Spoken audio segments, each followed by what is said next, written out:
Ladies and gentlemen, young men and women, good afternoon and welcome. Thank you for the opportunity to be here with you today. Now, you've just seen a very interesting set of remarks by a comedian which highlights some of the concerns that we have around stereotyping, around vilification, around the role of media and politics. And I hope to try and explain some of that further in my own presentation. Now, we all know that Muslim minorities, in particular, in the West, in particular, are receiving negative treatment in the media, in politics and in wider society. But why is it the case? How have we come to this reality? Now, in order to be able to understand that, we need to go right back to the very beginning.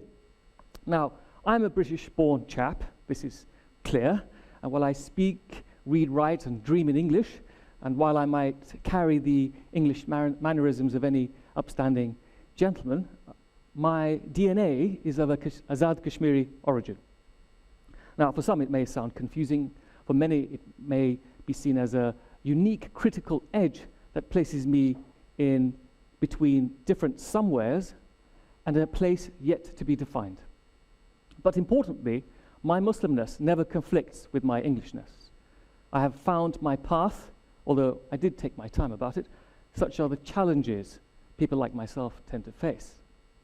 My world allows me to ask critical questions, to seek knowledge from many different domains.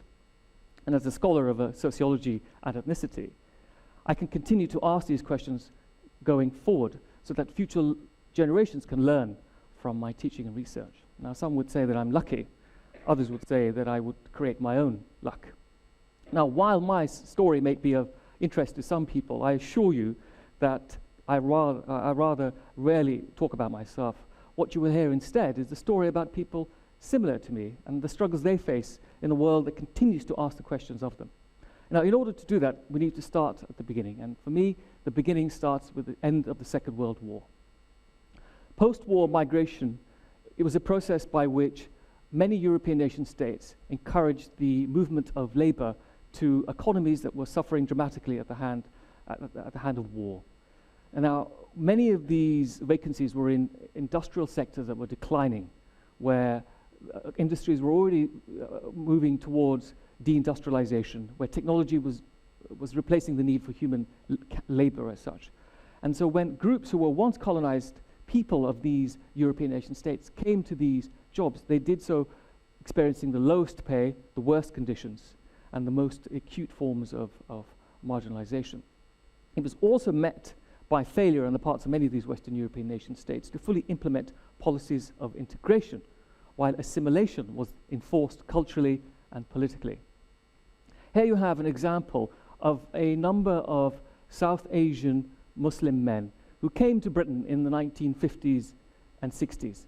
They ultimately ended up getting manual work and menial jobs in various industrial sectors, particularly manufacturing, engineering, motor vehicle sectors. But they were ostensibly aiming to integrate into society as English gentlemen. We can see here the photographs that they took when they arrived, celebrating their arrival to the new country, and sent these photographs back home to the villages of Azad Kashmir and so on. And here's just an example of just a number of people. But what is interesting about this is that they were not in any way seen differently, apart from the idea that they were of a particular color. There was no race, there was no ethnicity, there was no religion in the manifestation of these representations from within and without. And so what we had was the problems of how these nation states, when I talk about nation states, I mean here Britain, but also Belgium, Germany, and France in particular, where there was a neglect on the part of these countries in relation to the ongoing role of racism, Orientalism, and the legacy of empire and colonialism. And the legislation that was enacted remained inadequate in being able to fight racism and the everyday encounters that many people faced in their local area communities. And also the roles of certain institutions, such as the police, the criminal justice system, education, health, social housing, and public sector recruitment were disregarded in the reproduction of racism and ethnic inequalities. Now, we also know that there is a need for societies to create a bogey. And sadly, 20th century nation states have encountered this experience time and time again. In the 1970s, in Britain, the bogey was black muggers and rapists. In the 1930s in England, it might have been the Jews who were fleeing persecution in Europe, facing the same kind of racism. For them, they were presented as greedy, genetically inferior, a risk to our security. These kind of bogeys reproduce themselves time and time again. And it's a sense of a moral panic that is used to heighten fear of the other, perpetuated by politicians and media actors.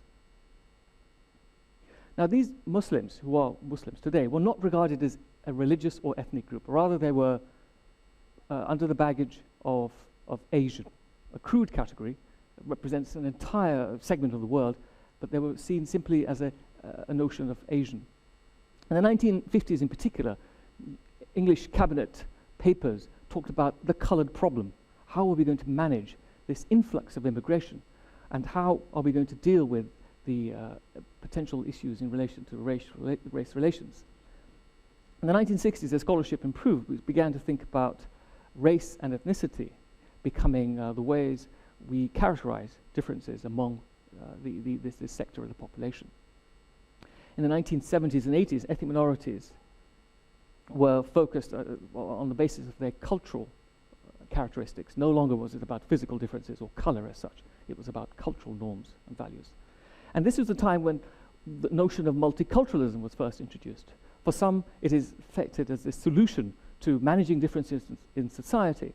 For others, it's seen as an outdated notion of a coexistence among groups based on notions of equality and fraternity, which have yet to be fully implemented. There were also movements such as anti-racism that stemmed in the 1970s and 80s, which were working together at the same time to try and work through the policies and practices to try and build a society that's cohesive and equal.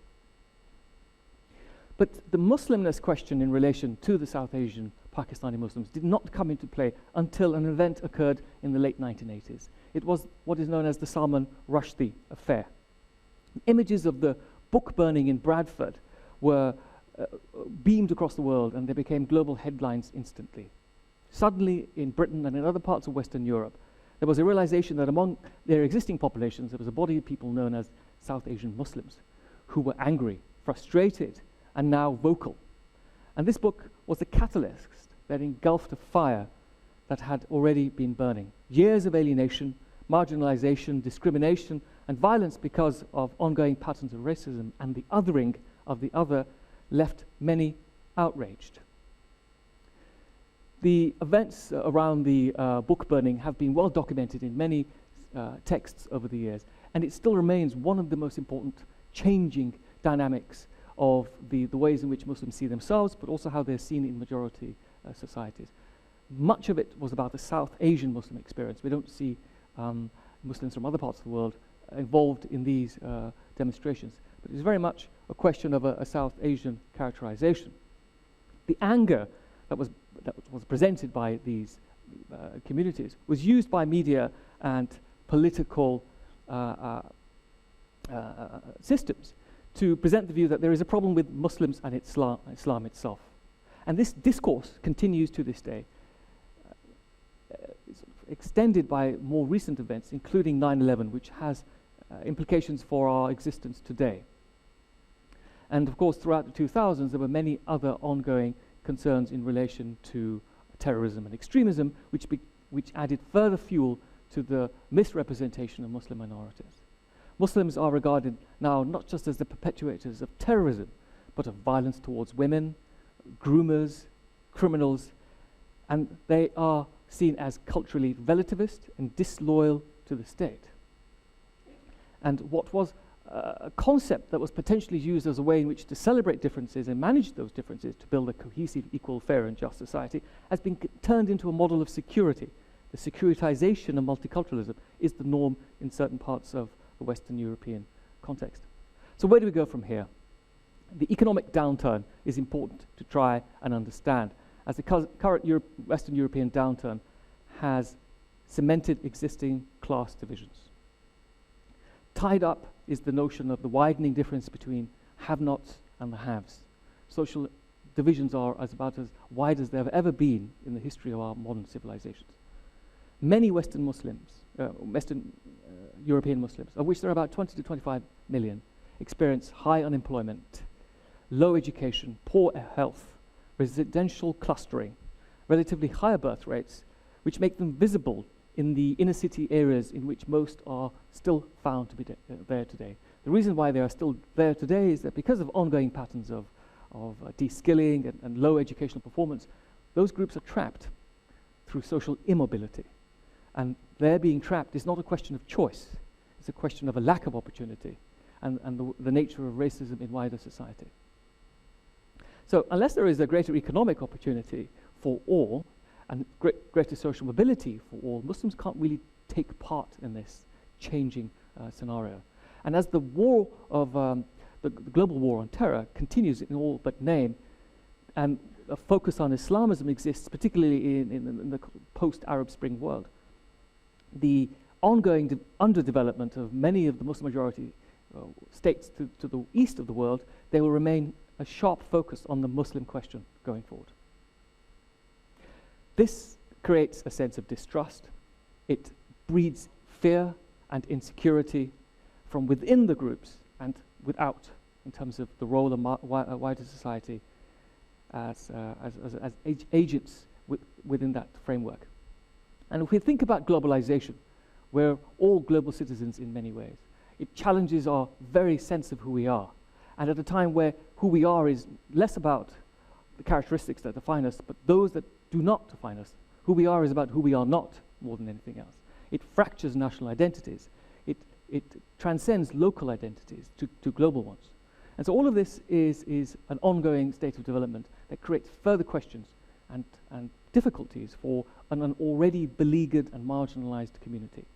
The future does not look optimistic, but there are ways forward. Not all non-Muslim majorities are hostile to immigration, and they're now Muslim minority fellow citizens far from it. Moreover, there are plenty of surveys reproduced regularly that show that Western Muslims are pro-integration, they are open-minded, and they are generally loyal to the societies in which they reside. Now, as history has shown us, and as the realities continue to demonstrate today, much of what is going on in Britain in relation to the current halal food outcry, Switzerland in relation to the banning of minarets, France in outlawing the niqab and so on, says more about these nations than it does about the Muslim communities who reside within them. Current third and fourth generation Muslims are trying all they can to become active citizens in everyday life, and in many cases are succeeding despite the limited opportunities. We see scholars, professionals, writers, musicians, actors, dancers, football stars, and so on. Young men and women continue to find the middle path between faith, reason, logic, and community. And in many ways, they are acting as the vanguard for Muslim life and the lives of all people in the East and in the West. The success of the human condition is the ability to evolve. Humanity has been tested over the millennia, and it has always found a way forward. The times we live in are certainly challenging, but they can never be seen as insurmountable. Muslims, like other religious groups, have their internal struggles, this is without a doubt, and they do need resolving. But Western nations are also dealing with local and global challenges. But if all groups can understand the importance of working together, then hope can always stay alive. The phrase, united we conquer, divided we fall, has never been more apt. Thank you for your time, and peace be upon you all.